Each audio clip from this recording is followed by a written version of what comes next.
Otep à tous, bien-aimés frères et sœurs. Le sabotage du pipeline, comment vous appelez ça,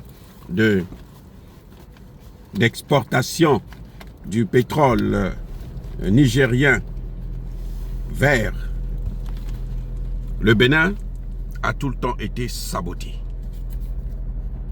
Les terreaux s'appuient sur, veulent détruire, empêcher à ce que le Niger puisse jouir de son pétrole.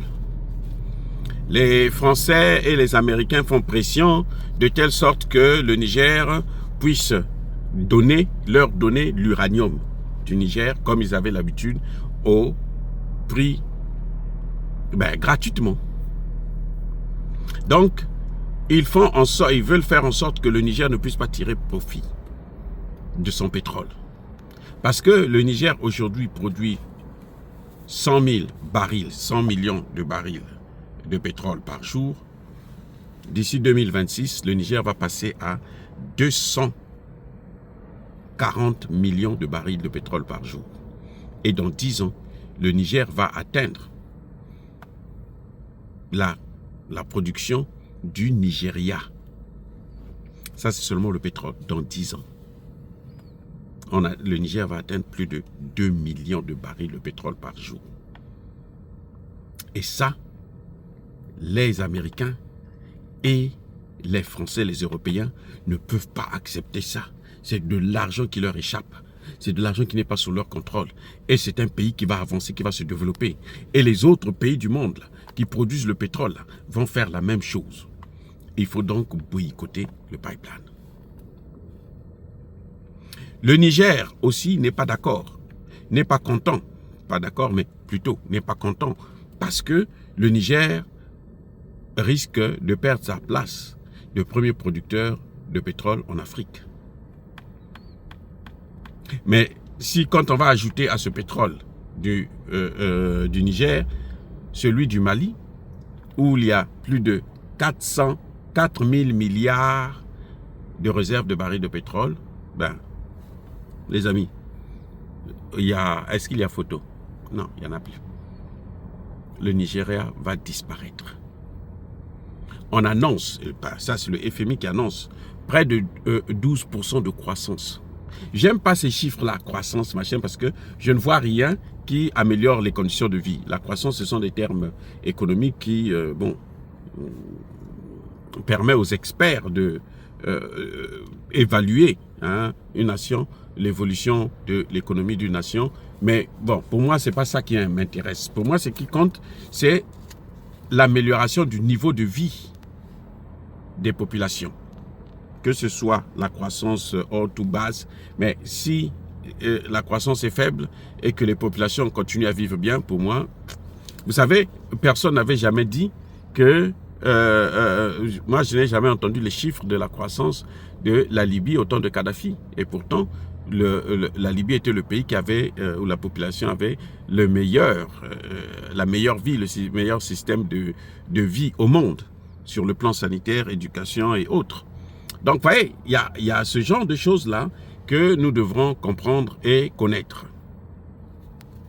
Alors, que fait la France? Vous savez, le Niger a deux problèmes. C'est que le pétrole en question dont on parle, c'est les Chinois qui exploitent ça. Mais le Niger a aussi le diamant.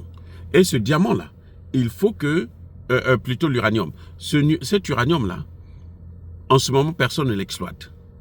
Il y a des stocks d'uranium que Orano a laissé, que le Niger n'a pas encore liquidé. Donc, je crois que, comme disait l'autre, c'est qu'il faut déjà liquider ça et donner ces marchés-là à d'autres investisseurs, d'autres partenaires plus sérieux et très influents. Mais moi, ma solution, c'est quoi? Décider de trouver un autre chemin pour faire passer sans pétrole. Parce que chaque fois qu'on sabote le pipeline, le Niger perd plus de 7 millions de dollars par jour. Et ça, c'est colossal. Ce sont des milliards en francs CFA que le Niger perd. il ne faut pas accepter ça. On ne peut pas continuer comme ça. Et le Bénin, jusque-là, n'est pas vraiment affecté. Or, pour que le Bénin puisse, il faut que le Bénin puisse être affecté par cette situation-là. Pour que le Bénin puisse se dire, moi, je ne veux plus me mêler avec ça. Je veux m'écarter des Français parce qu'ils m'apportent que le malheur. Le Bénin a un choix à faire. Ou c'est la France, ou c'est le Niger. Si le Bénin estime que ses intérêts sont mieux préservés avec le Niger, alors le Bénin n'a qu'à aller au Niger. Le Bénin n'a qu'à soutenir le Niger. Si le Bénin pense que c'est mieux pour elle d'être avec la France, parce que la France va assurer sa sécurité en matière de terreau, eh bien, à ce moment, le Bénin n'a qu'à assumer que le Niger puisse trouver un autre passage. Le Tchad est là, le Cameroun a un port. Comme ça, on ferme, on bloque cette histoire de chantage permanent que le Niger subit à cause de ces gens-là.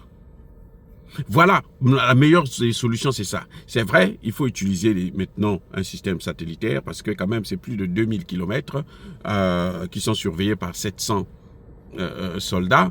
Ce n'est pas assez. Il faut donc un système satellitaire. Il y a des gens qui proposent même qu'on éloigne les villages des pipelines.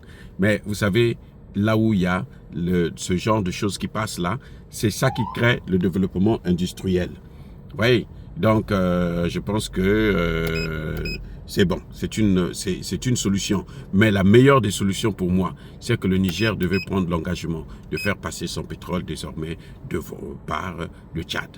Comme ça, le Bénin doit se séparer de la France et il restera seulement le Nigeria. Et le Nigeria, on trouvera des solutions parce que le Nigeria est aussi frappé par le terreau. Donc il va finir par se mettre à genoux. Soyez bénis, soyez abondamment bénis par le Dieu des Kémites et par nos ancêtres angélisés. Vive l'Afrique éternelle, j'ai dit et j'assume.